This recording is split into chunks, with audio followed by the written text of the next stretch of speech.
Good morning, good afternoon. Morning, Jim. Sheila, do you want to read anything that the usual form of words? Yes, Your Honor. Thank you very much. This hearing is the matter of case number CFI 092-2021 before Justice Sir Jeremy Cooke. The claimants are represented by Trowers and Hamlins LLP. Lead counsel is Mr. Harris Bohr. The defendants are represented by BSA Ahmed bin Hazim and Associates LLP. Lead counsel is Mr. William Prasivka. Thank you. Yes. Where have we got to? Well, my lord, we've both put in some cases, and there's a new bundle S which should have been sent to you. That's point number one. I've drafted an order, sent it to my learned friend who's given me a few comments, and I just before this hearing, maybe a half an hour ago, circulated another draft with only very slight changes. I don't know whether you have that, but if not, the one in the bundle is almost in the form that I sent it. I can just tell you what the changes my learned friend suggests. Where is it in the bundle? It's the last tab. It's tab 14. Got it. It's not agreed. I mean, there are some fundamental points of principle, and the big points. I have a list here. I mean, the first issue is whether the court will impose a fine and make a referral to the Attorney General, whether it'll do both those things or whether it will do one or the other.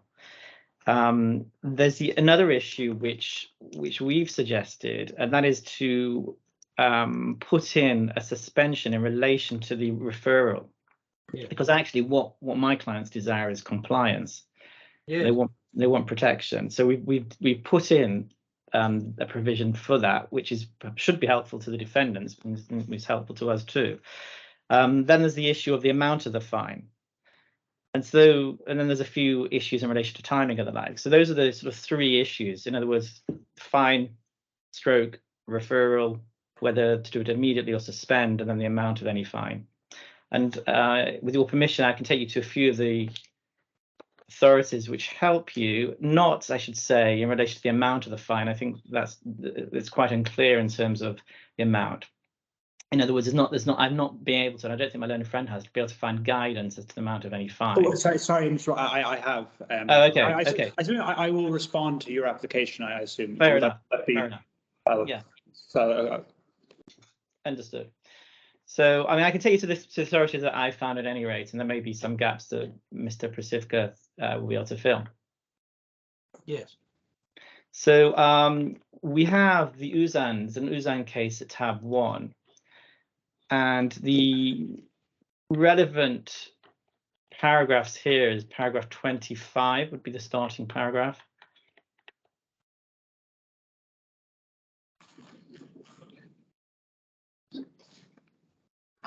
So that's it's page 15 of the PDF. It says S15. Yes. This talks about the Judge Rakoff, who's a US judge in the case. In response to a plea from counsel, he postponed the order until November, and then it says, suffice to say that as at the end of the in the absence of any purging of that contempt, the fine stood at $100 million US dollars, was automatically to double each month. I mean, this was a situation where there were very wealthy parties involved in huge sums. I think the amounts involved were in the billions.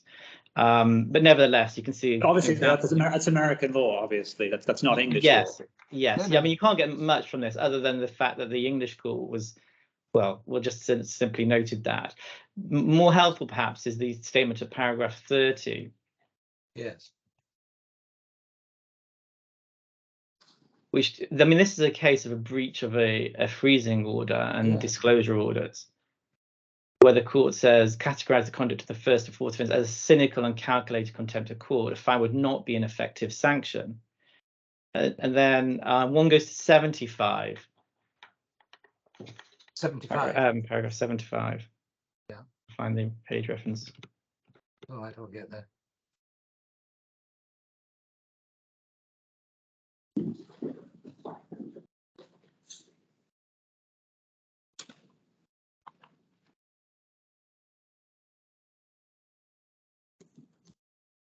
Yes.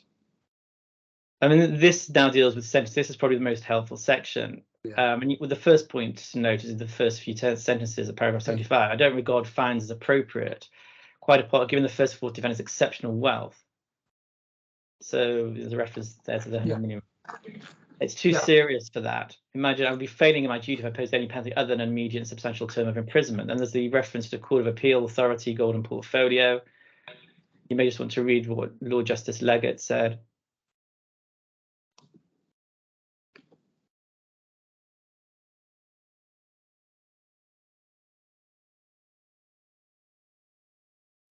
You may just want to take a look at 77, 78, and 79.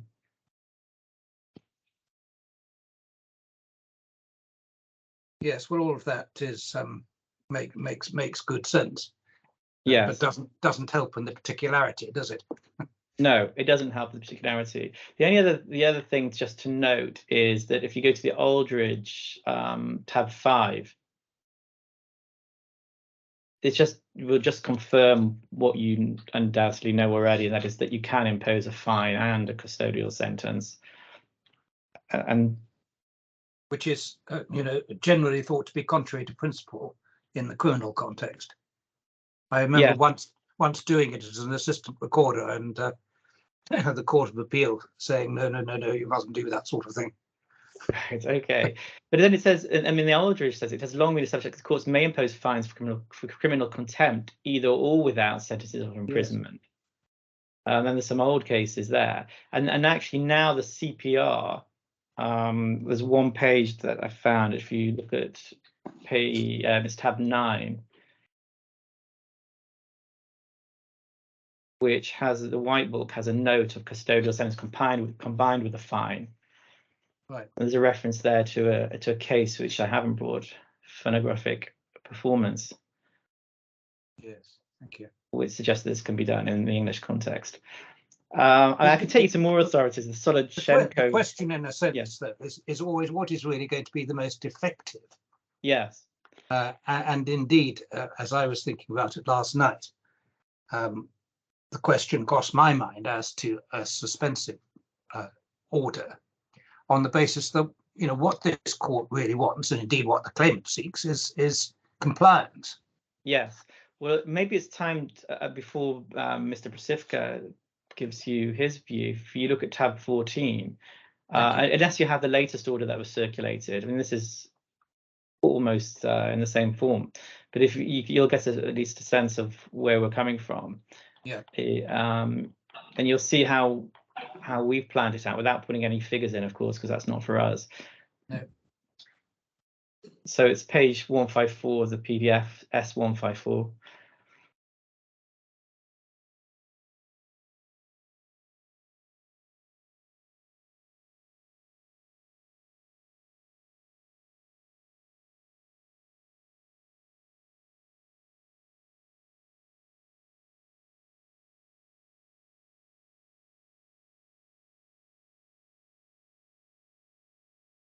So what we're suggesting is that a fine 2, a referral at 3, and then if you scroll down to paragraph 8, you can see that paragraph 3, that's the referral is suspended. Yes. If there's compliance with the freezing injunction, including, and we've spelt it out, Mr. Prasivka said yesterday he wanted clarity, paying the 250. And then the B deals with purging the letter, and yes, purging. Then there's an undertaking to comply. Then there's a fine payment and the costs of yesterday and today's payment. If all that's done, then there'll be no referral. So in short, if the defendants pay the 250,000 under the order, comply with the order, purge the contempt as best they can, pay the fine that you'll impose today, provide an undertaking and pay the costs of these applications, then there'll be no reference to the Attorney General. Yeah. If they don't do that, and it's in their hands, then there will be a reference, and they'll still have to pay the fine, of course. Yes. And in our submissions, that's a way to ensure compliance, and it's fair. And I mean, the other points, in addition to the points I mentioned yesterday, in terms of the seriousness of this, not only did the court give an opportunity to the defendants on the 12th of September by warning them of the consequences, yesterday you generously invited the defendants to say anything they'd like to say today. So I mean, we've not seen anything, but interesting to know if Mr. Prasith has any further instructions in that. That's all I have to say for now. Well, there's one other point, Mr. Bourne. It's this: it arises out of what the Court of Appeal said in USAN in relation to the third and fourth defendants. I don't know if you recall that. I don't have the paragraph reference offhand, but it effectively warned judges about doing something that was going to be ineffective. And it was one of the points that has always troubled me in this case, that simply whatever I did, no one would take any notice. You may, I think we probably discussed that at the grant of the original injunction. Yes. Let's see if we can find that in USAN. It's towards the, it's in the Court of Appeal, and it's towards the end of the decision where Lord Justice Potter, giving the judgment to the court, sets aside the worldwide freezing order against the third and fourth defendants. I think it's Q560 is the conclusion to the Court of Appeal. It's just before that, I think, but let's see if we can find it.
There is a general assertion by Lord Potter at paragraph 115, and that is page Q553. And the court will see at the bottom of that paragraph, Lord Potter states that one of the factors in granting a worldwide freezing injunction is whether or not the court has any powers of enforcement. Yes, well, that's a paragraph. Not quite what I had in mind, but we're in. I mean, it's certainly something I was conscious of at the time of making the order in the first place, but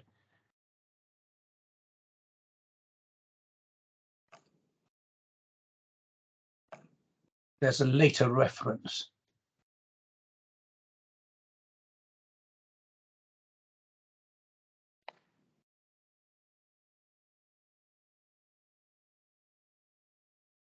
Hmm.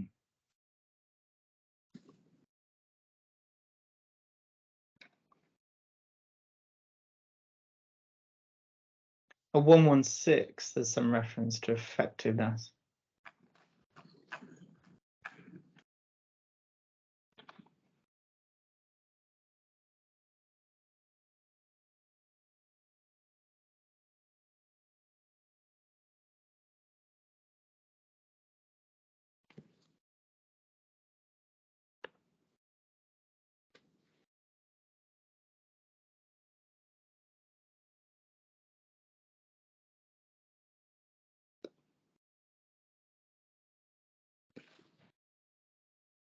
I think that's to do with the order again.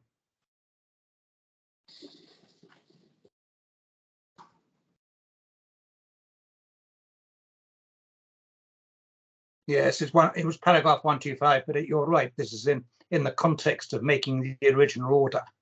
Yes. But the same point arises nonetheless in the context of a sanction, because the important point is that the sanction should bite in some way. Yes. If an order I make is ineffective, then it doesn't achieve anything very much. But yes, the court does not assume its orders are going to be disobeyed. Self-evidently, that's a well-known principle. Yeah. Is there anything more you want to say about that? Well, just on that the draft. Yeah, just on that point, I mean, I would say what we said yesterday, and that is that the order has been effective on a number of levels, not least because the defendants have actually turned up and come before this court, and there is evidence that they have interests, at least in Dubai, or have had, and therefore that it should be assumed that any reference to the Attorney General would put fear into them. Moreover, there may well be, ability to extradite. I mean, these are people who have second and fourth dependents on the evidence may have a residence in Dubai, yes, and come to Dubai, yes, so that in a sense is easier. There's no real evidence, I think, of the first or third defendant no, being in Dubai at any particular point in time, though one suspects they might come to visit their relatives. Who knows? Well, we'd say that would be enough in this circumstance, and we are it's in a slightly different realm than when making an order, where the courts can think, what is the point of this? But in a sense, the proof of the pudding is in the eating here. We have a response, and we do have obviously a fear, because Mr. Pacifica wouldn't have been retained to try and fight this if they weren't worried about it. And the way we've set it up, we've given them, there's a carrot and there's a stick, and it's up to them to take it. And then if they don't, then the consequence will be what they be. And even if that consequence means they can't come anywhere into the jurisdiction, well, that could be something that could worry someone. Yes. Were there amendments that you wanted to mention to that draft that? Maybe I'll leave it to Mr. Pacifica, but I think he doesn't want the referral to the Attorney General at all, and I think he wants payment to be made by the end of January, he says. But there's a few other points, but I'll let him make those. He's in best place. Okay. Thank you, Mr. Moore. So just to address these two issues, the first is the reference to the Attorney General. Now, this morning and yesterday, we consulted with our onshore legal team. And the question is, what is the consequence of a reference to the Attorney General? And the analogy, I think, was used that what if the court will be aware that the United Arab Emirates is 7 emirates. So what if a civil court, say in Sharjah, made a referral to the Attorney General in Ajman, what would happen? It's also then complicated by the fact that the DIFC court has no criminal jurisdiction whatsoever. So there's a real question about what actually would happen. This is quite a novel situation. We are not aware of, we're aware, I think there might have been one order where a reference was made, but we're certainly not aware of what the consequences are. I think the point is this. I think the court should be reluctant to make any order which it does not know what the consequences are. Because if essentially a reference is made to the Attorney General, that's not an arrest warrant. That's not an order for imprisonment of anyone. Essentially, what that is, it's basically asking the Attorney General to investigate matters, and effectively it takes out the jurisdiction from the DIFC court and then removes it onshore. And also, then, as the court is aware, and I think it highlighted the principle itself, there is authority that a court cannot both impose imprisonment and at the same time impose a fine. So I think that's not a question of principle, is it? I mean, I referred earlier to Mr. Bors that when I once did that as a recorder, thinking I was doing something very merciful in the circumstances by reducing the sentence for imprisonment and imposing a fine which the person was well able to pay. And the Court of Appeal simply said, well, we just don't think that's appropriate. But there was there's no reason why you shouldn't do that, because all the statutes, the criminal statutes, give you the option says Of and course, or words that. obviously a that- matter of course, so a matter I of don't UK law. Yeah, of course. So I accept that's the position. That's the position in the UK. Let me just stop you for a minute on, if the matter goes to the Attorney General, he then has to investigate and decide whether he wants to do something about it, and then effectively institute a prosecution. That's what it amounts to, isn't it? That's what my understanding is, that there is a real question about whether a prosecution could, in fact, be started simply because the DIFC has no criminal jurisdiction. And it would seem, if you treat the DIFC as an emirate in itself, effectively the Attorney General would be bound by what could be done in the DIFC. But as I say, the issue here, it's very uncertain, just because we're not aware of this ever happening before. I don't believe that Mr. Bohr knows what happens with the reference to the Attorney General. I don't believe that the court knows what happens. We don't really know what happens, other than the broad outline that we've given to the court. So in the circumstances, I think the court should be very reluctant to make orders that it doesn't know the consequences of. Justice Wayne Martin did it. Justice Wayne Martin did it, didn't he?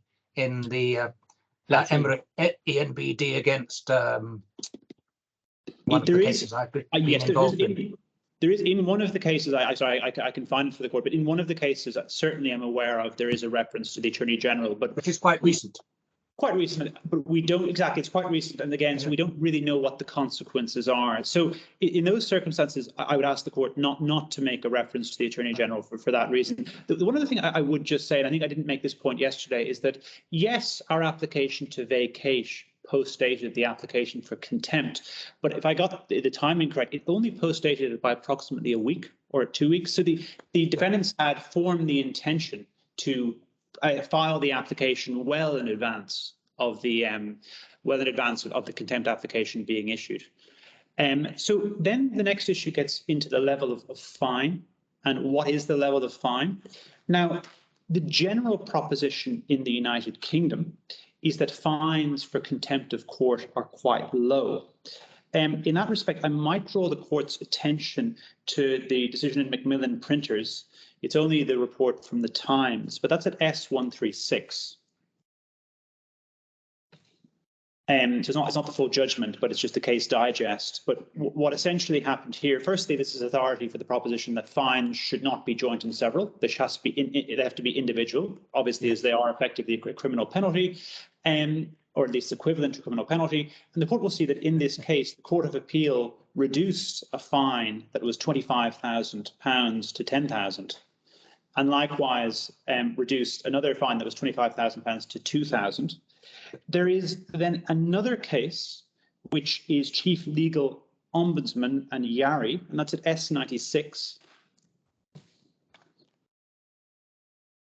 And the court will see, again, this was a failure to produce documents to a regulatory agency. Contempt was made, and the court will see at S96, it's in the introduction, the fine was £5,000. Now, I mean, to put the best case forward for, the question is, what is the highest fine that I can find in the United Kingdom? And again, we've had 24 hours notice, but I don't think Mr. Bohr has found a high fine. The highest fine that I can find is in a case called Tailor Made, and that's at page S139. And in that case, again, there's two big commercial entities. The court will be aware of Tailor Made Golf. Yes. And in that case, it was breach of an Anton Pillar order. So again, something similar to what's happened in these proceedings. And the fine was £75,000. Yeah. And that's at S139. And then finally, the DIFC has in fact made fines for contempt of court. And that is a case in Sunset. And that's at S89. And in that case, the court will see that a fine of $75,000 was imposed. So I think the broad principle with fines seems to be in England that fines are generally speaking reasonably low. Well, Sunset. Sorry, yes, this is a case I was involved in. I made the original order. Yes, and then yes. The court will see on the second page, at the very top of the second page, it's page S90. By reason of the respondent's contempt, yes, the respondent shall pay $75,000. So, yes, okay. So I think the principle, I think, is as follows. In the United Kingdom, fines for contempt of court tend to be quite low, is under £10,000. The highest fine that I can find in my research, I think Mr. Bohr can't find anything else, is £75,000 for contempt of court. And then there is a DIFC case, which I'm sure your lordship knows much more about than me, but where the fine imposed was $75,000 US. So that seems go on. That seems to be the range. In looking at, I think the court asked for guidance with respect to the case law. That seems to be the range: 75,000 to 10,000. Yes, well, that's laughable in the context of wealth of the kind that we're talking about here. Can I say, just as apologies for interrupting the court, but obviously this is a criminal standard, and the court would have to have evidence on which to make those findings. So the question is, particularly with respect to the third and fourth defendants, and the second defendant, what is the evidence of their wealth that is properly before the court? I don't know. There's a lot of allegations that are made, but what is the evidence? Yes. And the court would have to base the fine on evidence that is properly before the court. That would be my submission. Yes. And then there are a few issues with the draft order. I think these can probably be agreed with Mr. Bohr. So the first issue, should I go through this now? I mean, I think yes, please do. Yes. The first issue is we just would like the order to refer to the skeleton arguments in the preamble. Just having read the skeleton arguments, the court has made that's the first thing. The second thing I think is that we'd like what Mr. Bohr has done in his draft order. He has put your lordship's order limiting the defendants to reliance on Schedule A into the preamble. I think that should be part of the order that was made, as opposed to part of the preamble. Again, I think the language should clearly indicate that any fine is individual, not joint and several. I don't think that's controversial. With respect to payment of fines and costs, we would like more time, and we'd suggest a date in late January. And of course, then we obviously object to any referral to the Attorney General of Dubai. Yes. And sorry, the final issue then, sorry, as well, is with respect, the order should state that permission to appeal has been refused. That's the other issue. I don't believe any of those are majorly controversial. Mandel, can I respond to a few points? Yes, please do.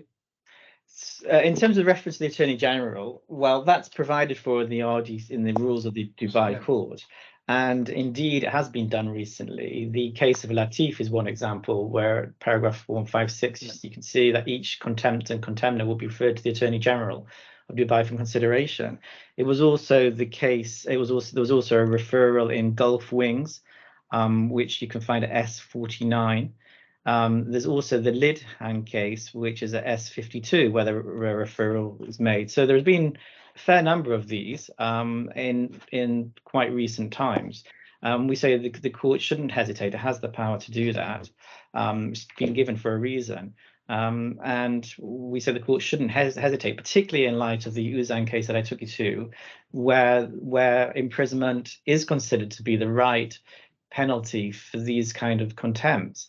There is also the Solochenko case, which I won't take you to, but it says very much the same thing. I mean, it's in my skeleton anyway, and it's in the bundle, the S bundle. In terms of the fines, the court already noted that the tailor-made is $75,000. That's quite high. Sunset $75,000 is quite high.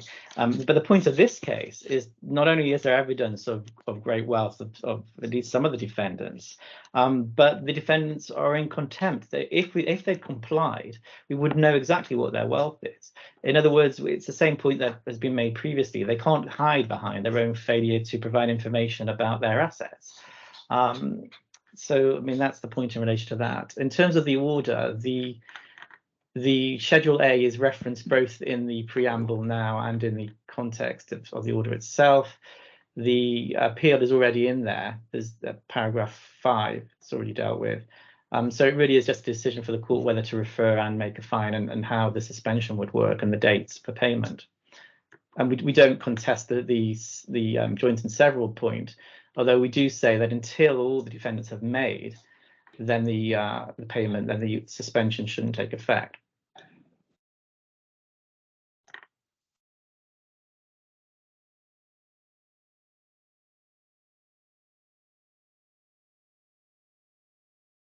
my lord, just forgot one point in relation to the amount of the fine. I mean, we're talking of a $43 million injunction. So even if one takes a few percent of that amount, which is the amount frozen, then one comes to quite a large sum.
Yes.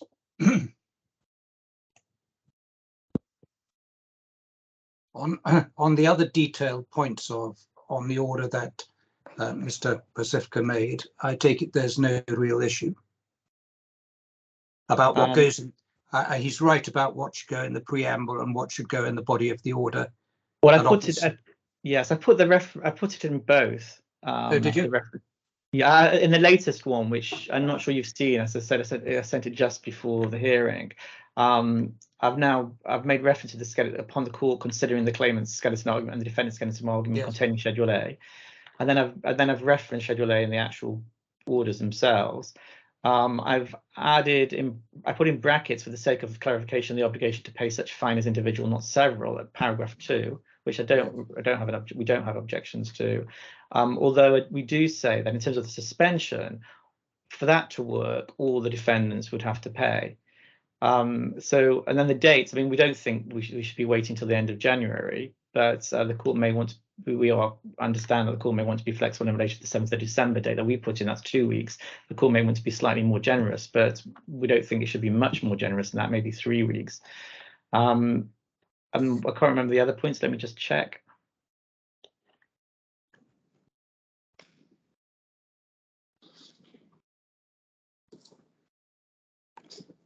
I think just the skeletons in the preamble and the fact that permission to appeal has been refused. I think those. Yeah, that's already in there at 5. So yes, I think those are all the points. Right. Just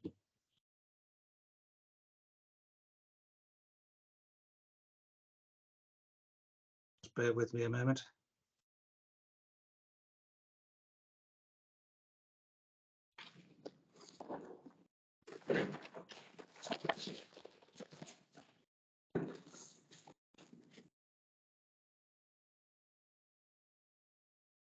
I'm asked to ask that the payment of the 250 needs to be paid by the 7th of December.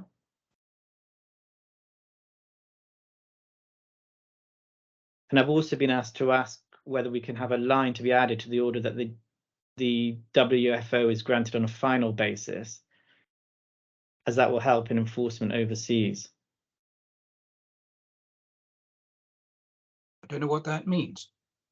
Well, I think the issue in the US apparently was the fact it wasn't expressed to be final, and they thought that I'm not sure. I'm trying to just glean from a WhatsApp message, but my understanding is that the court were somewhat concerned that the order was interim, which of course it is. It's an interim order, but it can only ever be interim. Yes. I mean, from what my understanding, it was because it was not a final injunction and was only an interim injunction, they weren't prepared to do it. Well, that's life. And I'm not entirely surprised. So there's no way I can make a worldwide freezing order, which is by nature an interim remedy, a permanent injunction. Yes, even after judgment.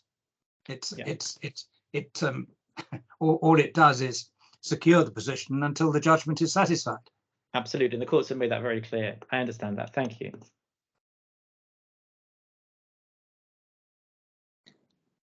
Yes. Well, I'm persuaded that the right thing to do here, in order to make the sanctions bite, is to both impose a fine and a reference to the Attorney General, and to suspend the operation of the reference to the Attorney General for a given date, which in the context of payment of the fines that I'm about to impose will be the 21st of December. I'm persuaded the right thing to do is to impose a substantial fine.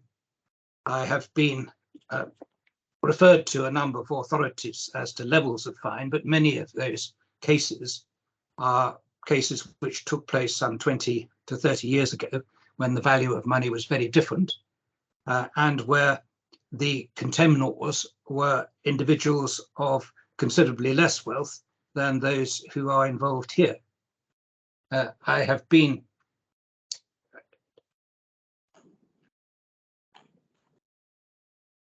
made aware of the absence of clear and definitive evidence as to the wealth of the individuals involved. But there is no doubt from all the material put in front of me in the context of the injunction itself that the first and second defendant are undoubtedly men of considerable substance, and the lifestyles that are being lived demonstrate that with a degree of clarity.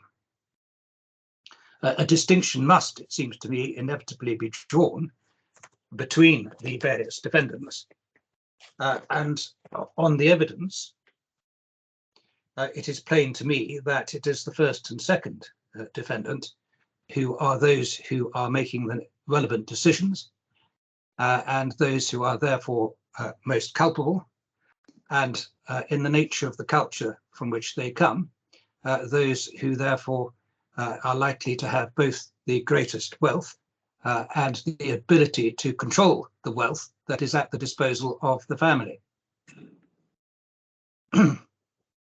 In those circumstances, in order to make the sanction bite, the sums in question have to be substantial. There are already orders for costs in figures ranging from $200,000 upwards. And if one looks at the sum of money that was frozen, some 43 million, on a good arguable case basis, a small percentage of that still gives rise to a very considerable figure. I'm therefore going to draw a distinction between the first defendant and the second defendant on the one hand, and the third and fourth defendant on the other. The first and second defendants will be subject to a fine of $400,000 each, and the third and fourth defendants will be subject to fines of $10,000 each.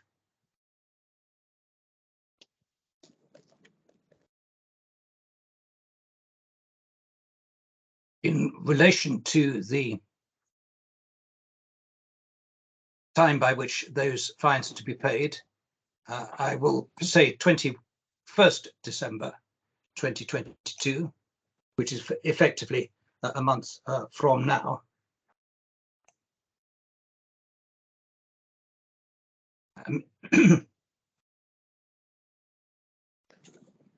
And so far as the reference to the Attorney General is concerned, that is to apply again only to the first and second defendant, not to the third and the fourth.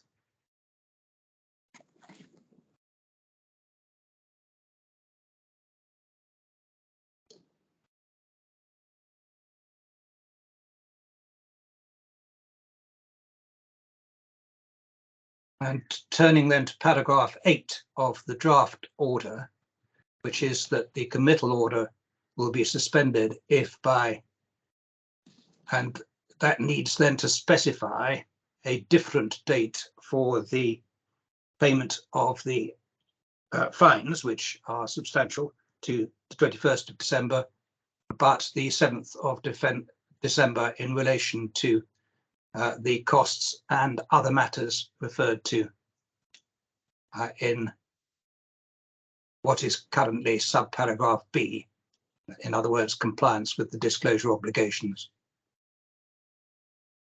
I'm prepared actually, Mr. Pacifica, to listen to anything you want to say about that date in relation to disclosure. Yes, well, obviously, Judge, there's obviously. It's now a bigger job because you've got to take more time. Yes, yes, I've got a couple of submissions to make, but yes, we would seek to amend the order to seek more time. Yes, and the difficulty from your perspective is that you've now got to cover everything that's taken place between the grant of the original freezing injunction and today's date. Yes. And that, I appreciate, may take longer. So on reflection, I'm going to make the 21st of December the relevant date for relevant deadline for everything. It makes life much simpler. And including the 250,000, just to clarify. Including the costs, yes. Right. Yes. It's just simplest to do it that way because they've got to find money and everything else. And then everybody knows exactly where they stand and there's no room for confusion.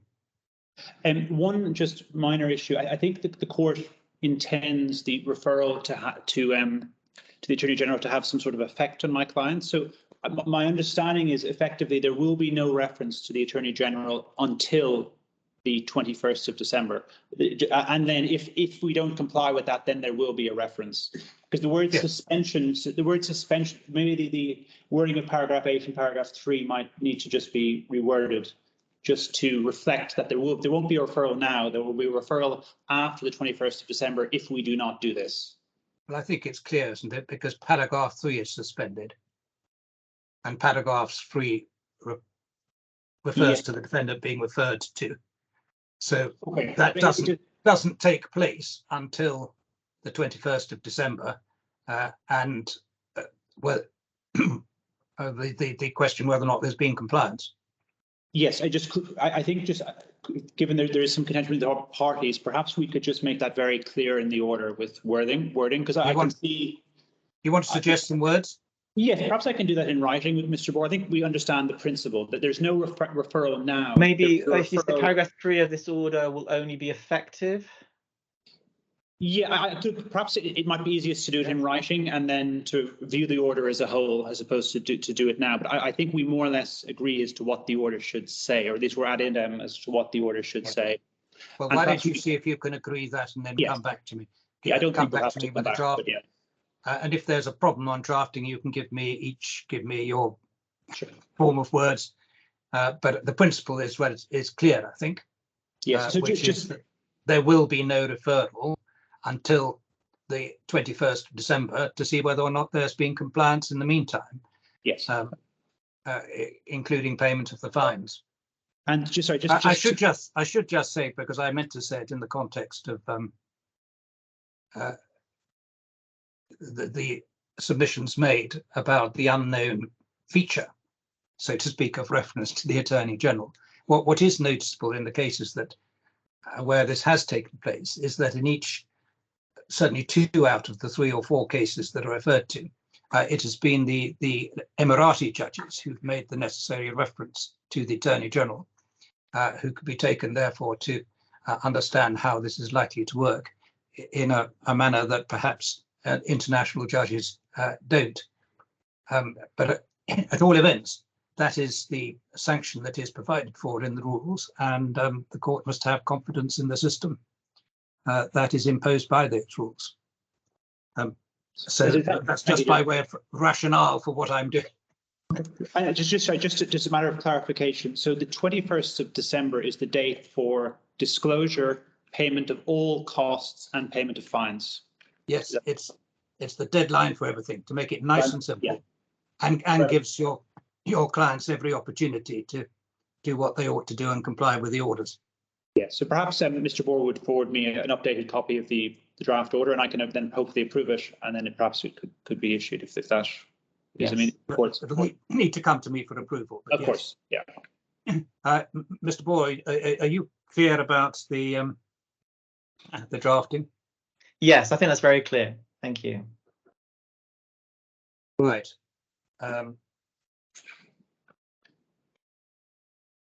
Nothing else, I think, then. Not from my side. Thank you very much. No, thank you both very much, indeed. And Thank you, Judge. Good timing, too. Thank you.